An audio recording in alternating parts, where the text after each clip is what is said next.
Hi and welcome to Rose Red Homestead. We're standing right here this morning in our apple tree guild, and it was almost a year ago when we made our very first video on this guild. And I promised that we would revisit several times during last year. Well, it didn't happen. It's now been almost a whole year. We're within 2 weeks of June 1st, which is the day that we filmed the previous video. But I wanted to show you a few things and tell you why we didn't come back. We'll talk about gills. We've put in 9 gills just over the last few weeks, and we'll share some information about fruit tree gills when we come back in just a moment.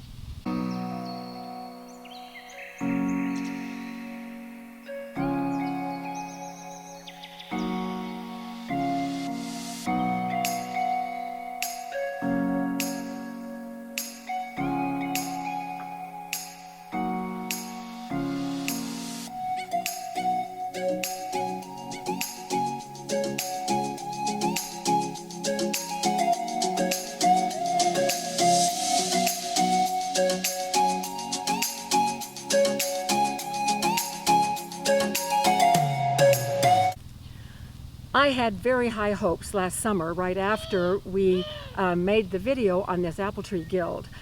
We were going to really redo this whole guild and get it all up and running, and we just had a treacherous summer. The winds were brutal every day in the summer. Those hot winds came through, and if you look over this direction, this was the part of the guild that we were going to completely redo and put in a lot of plants. Our neighbor up the road, who grows herbs for a living, gave us a lot of his leftover inventory at the end of the season, which was about the end of June. And I bet I planted more than 100 of those little herbs right here in this area. And we only have one that now remains. And so it was just that kind of a summer. But here's what we have done this year, which is very exciting to me. In the first place, my son, who is a construction supervisor and was working on a job in California, when COVID hit, he had to close down his construction site, and he and his fiance have been with us for the past 2 months since we're hunkering down because of the coronavirus. He is amazing and has helped us do a lot of things, including building out these 9 gills.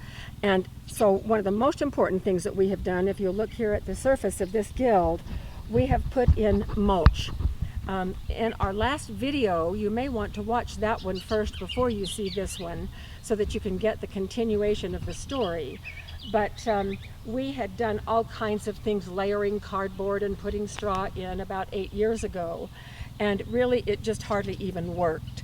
So this year we have done something that we are just positive that it's going to work.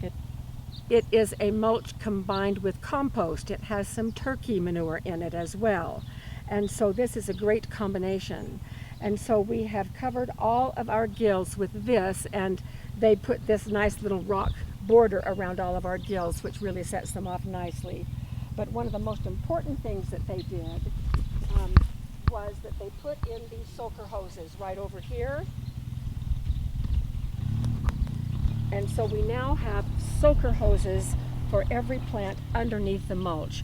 So that is a great way to conserve water and to also make sure that everything gets enough water. Now, if you've seen our other video, some of these plants will be familiar. This is the oregano. Oregano dies back almost completely in the wintertime. And so we cut the stems, and then it begins to come back in the spring. Now, we're not nearly to the place that we were in terms of the growth of these plants as we were in our last video, because last year we had a very wet May. It has been pretty dry. But look at this new tree we've put in. This is another thing that my son and his fiance did, was that they put in 7 new fruit trees for us. So this is a pear tree, and it's doing just great. So we now have this double guild here. Everything has grown quite a bit. This is the cat mint, and our cats in the neighborhood just love to come in the middle of the night, and they smash everything down in the middle and spend time rolling around in the cat mint. And it's not catnip, but rather it is cat mint. This is Goji Berry, and one of the things one of the things that I like to do is, rather than spending money on new plants, I like to see what I can transplant from our existing plants. So if you'll come over here, I'll show you a baby catmint. This is a baby catmint.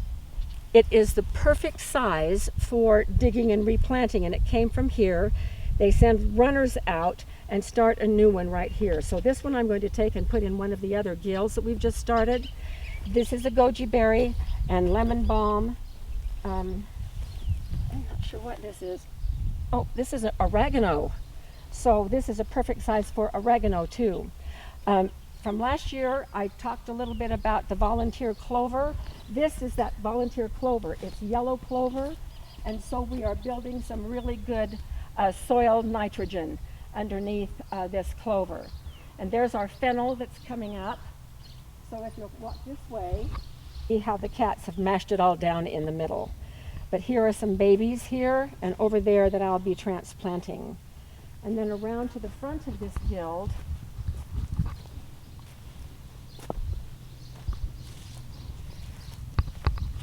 this is Comfrey, and I'm going to be doing a video on Comfrey in the coming months. I want to really get our Comfrey up and going so that we can do some exciting things with Comfrey.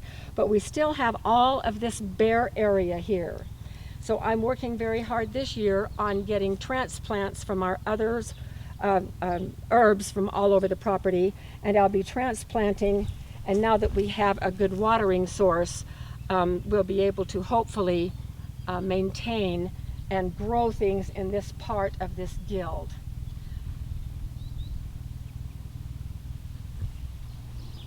So this guild is now doing fine, and I want to show you a couple of other things. In our previous video, I mentioned that I was putting down cardboard for the winter, and I was pounding holes in it, and then I was going to grow some winter rye that was supposed to come up to about this tall, and then I was going to chop and drop it over the winter time. None of that happened, and so I took all that cardboard out. This one was one that I did in cardboard, and I knew that I was wanting to get ready for a new guild for this spring, and we now have one of our new trees right here. This is a little pear tree, and I have transplanted, here's some Goji Berry that I've transplanted from another spot. There's bee balm, and the bee balm will get about this tall, and the blooms really attract the bees. And of course there's catmint, and here is lemon balm.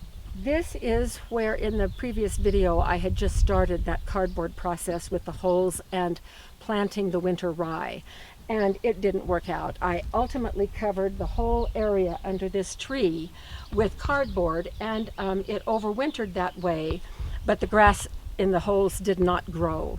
And so this spring, when I raked everything up, it did act as an insulator over the winter time, holding the temperature for the tree just a little bit. And there were worms, which I was pretty thrilled to see, because we have gone for quite a while without seeing very many worms. So that part was good. And then my son fixed this beautiful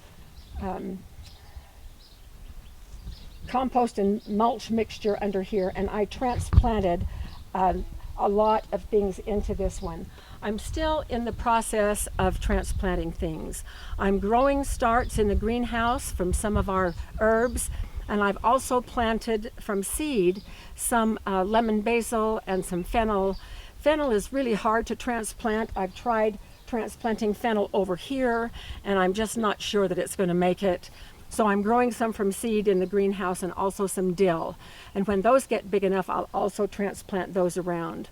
So the idea of a guild, if you've watched the other video, you know that the reason that we build a guild is that these plants help each other, and they contribute to the nurture and sustaining of life for the tree. Instead of just having weeds or orchard grass or whatever, we have these trees that contribute to our well-being by growing culinary herbs and growing plants that will also provide services for the tree in terms of being repellers or suppressors or accumulators.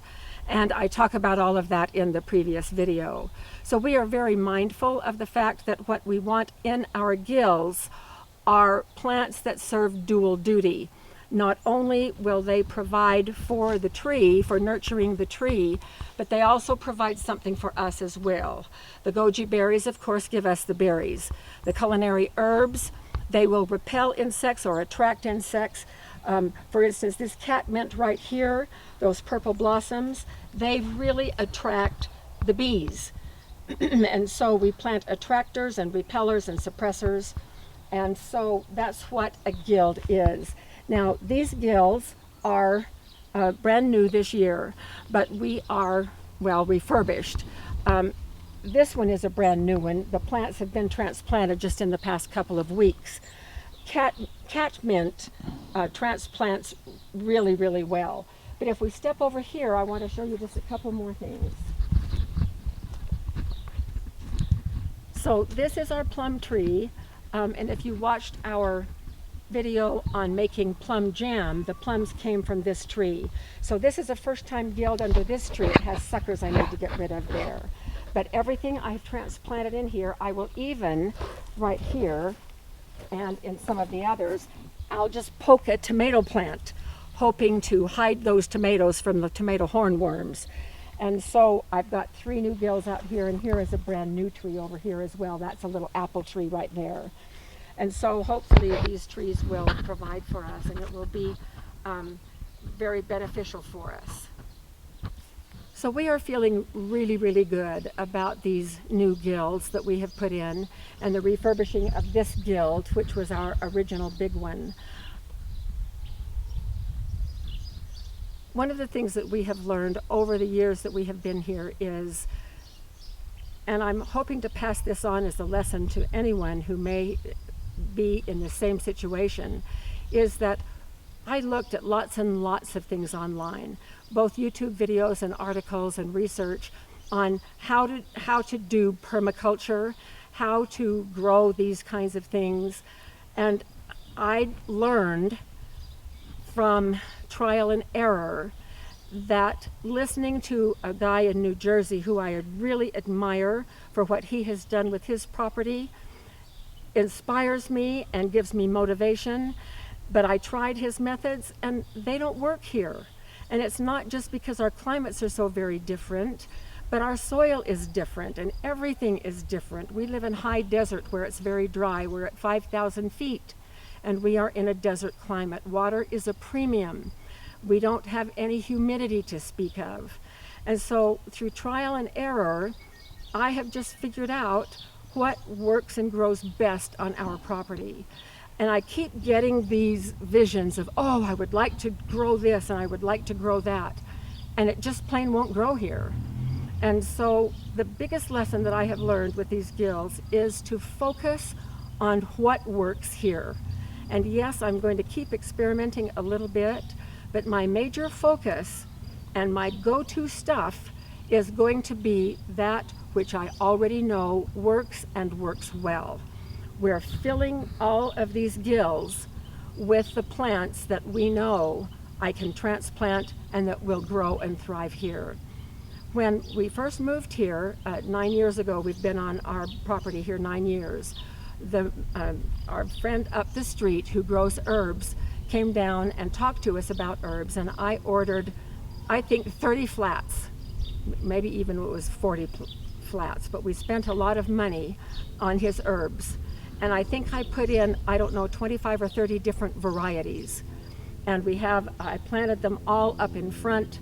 And then over the next couple of years, almost all of them died. And so those that survived and thrived are the ones that we have growing here now, because I have learned how to propagate them, I've learned how to transplant them, and I know that they are hardy for our area.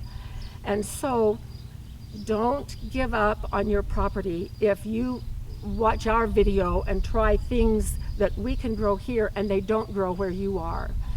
The thing to do is to just keep trying, keep figuring out grow a variety of things and figure out which ones are the thrivers for your area, and then concentrate on those.